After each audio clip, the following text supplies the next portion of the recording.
What is the answer? Are there tapes? The president in the Rose Garden today, we knew that there was going to be some pushback after the first tweet hit this morning early. Despite so many false statements and lies, total and complete vindication. And wow, Comey is a leaker. We start there with our expanded panel. Jonah Goldberg, senior editor at National Review. Lisa Booth, columnist with the Washington Examiner. Julie Pace, White House correspondent for the Associated Press.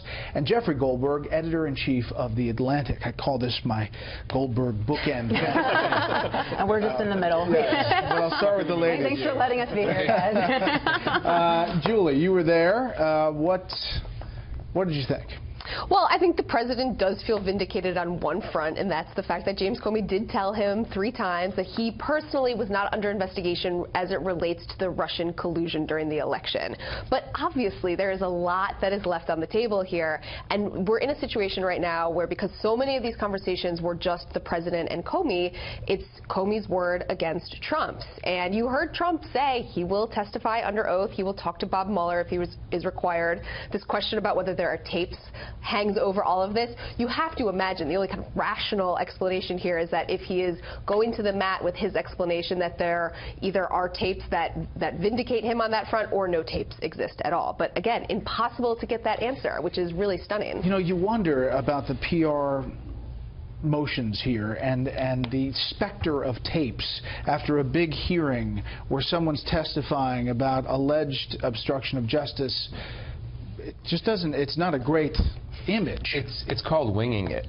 I mean, I was watching this today, and I thought he's just winging these answers on this. I mean, do you think there's tapes? I mean, I have no sense of this question. There's not a feeling at the White House. I mean, nobody thinks there's tapes, well, do they? The only reason that I think it actually is an open question is because Trump has a history of taping his conversations and his phone calls in his businesses and even during the campaigns. And that's the only reason I think people are still actually waiting for a definitive answer. But there's no evidence. We've seen no proof of it at the White House. Anyway, sorry. No. I just, I was watching that also, keeping in mind what his lawyer, I mean, I've been deposed. A lot of us journalists have been deposed before. You know that one thing that your lawyer says is don't offer anything. Don't offer to talk more than you have to talk. And I just thought his lawyers, White House counsel, you know, other lawyers are thinking, oh, God, please don't promise to talk to Mueller. Please don't say these things. You know, Comey was under oath. That's serious. You're going to be under oath. That's serious. Like I said, I feel like we're in a process of watching a presidency wing itself. Lisa, on the flip side, this is his style, is to be aggressive, and he obviously feels confident after that testimony yesterday.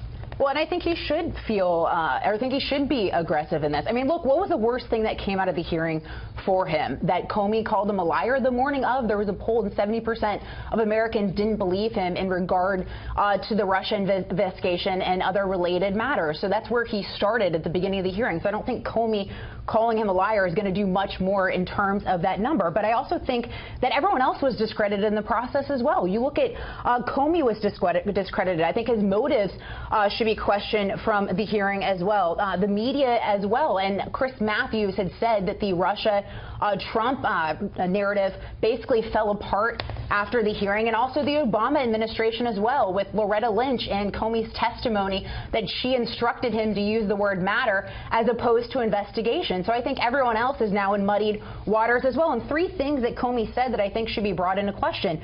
One, going back to his May 3rd statement, his testimony the other day sure seems in contradiction to that. Also, Comey testified that he released the memos in response to Trump's May 12th tweet. Well, there's a New York Times article on May 11 which closely mirrors those memos.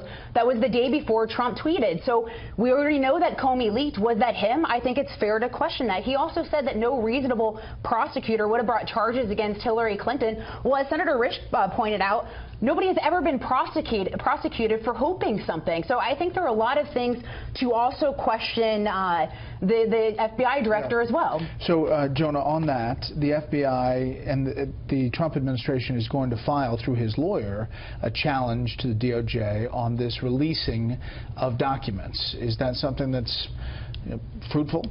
I don't know. Look, I'm getting some deja vu on all of this. To me, this is in a sort of Benny Hill-like sped-up version, a replay of the 1990s with Bill Clinton and Ken Starr, where the Trump forces, all they want to do is discredit the special counsel, attack his credibility, attack him, while at the same time... Well, this was the FBI director. The special counsel is Mueller, and... Right, I know. They're attacking, in this case, they're attacking the messenger in the form of Comey, but my guess is Mueller's day will come. Meanwhile, we're hearing, when Donald Trump says he would love to be deposed under oath, that's what got Bill Clinton impeached. It is mind-boggling. You have to think that poor, Don McGahn must be mainlining black tar heroin at the thought that his client is going to be deposed under oath. It's insane. There's not a lawyer out there who thinks that's a good idea. My guess is it's just bluster. And so I think that what we're seeing here is this very strange argument where Donald Trump says, he literally says in tweets and in the press conference today, he says simultaneously, I'm 100% vindicated, and so much of what Comey said are lies. Well, those things are hard to square. You can't say he's lying about all the inconvenient bits, but he's totally telling the truth about the parts that exonerate you. This is going to have a long half-life, and that's the bad news for Donald Trump. Talk radio. I'm still thinking about the black tar heroin. Yeah, I'm still on the Don McGahn on black tar heroin. It's a Friday. Yeah, wow. Digest it That's all. a serious dysfunction in the White House. Yeah. The people in the middle America who voted for Trump, a lot of them listened to Rush Limbaugh. Here's Rush Limbaugh today on this whole thing. And I'm talking about the vast majority of people on the left. They are now being defined and governed by a raw, sheer hatred. And this next is important.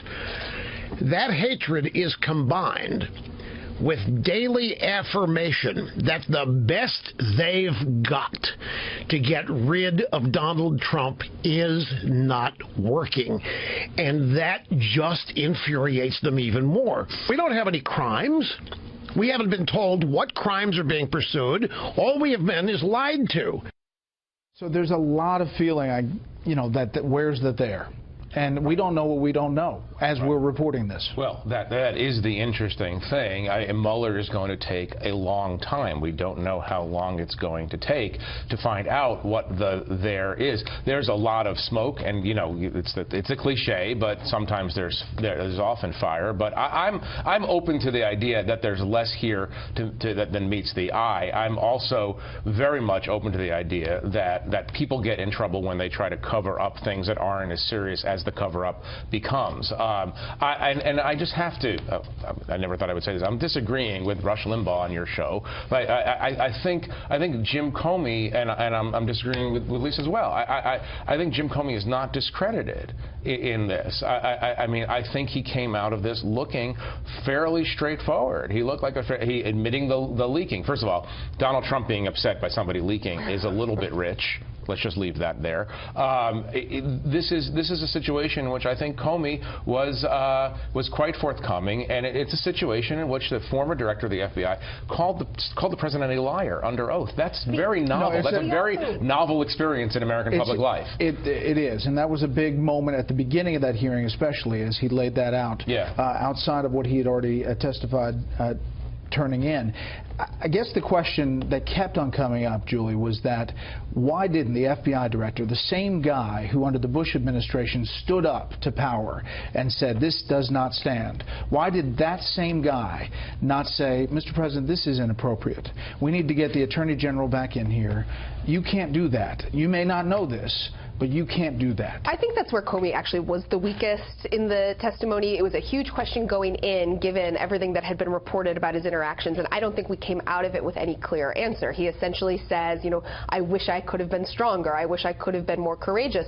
But particularly that meeting that he described so vividly in the Oval Office, where he talks about Jeff Sessions, the Attorney General, lingering behind him, perhaps feeling like this was uncomfortable. Jared Kushner perhaps trying to stop this interaction. Like, this seems like it's playing out over a period of minutes, perhaps, where he could have stepped in and said something, and he didn't. And I do think that is a weakness in his case, not to draw any conclusions that he may be misleading in what he said, but it does raise a question. Why didn't you say anything? All right, down the row, are there tapes? No, and they've just been asked for by the Russia Committee. Right. I have no idea. I'm sorry. Yeah, you don't even have a yes or no? I don't, okay, all right. I don't know. I simply don't. I don't think there are. Hard to believe that there are.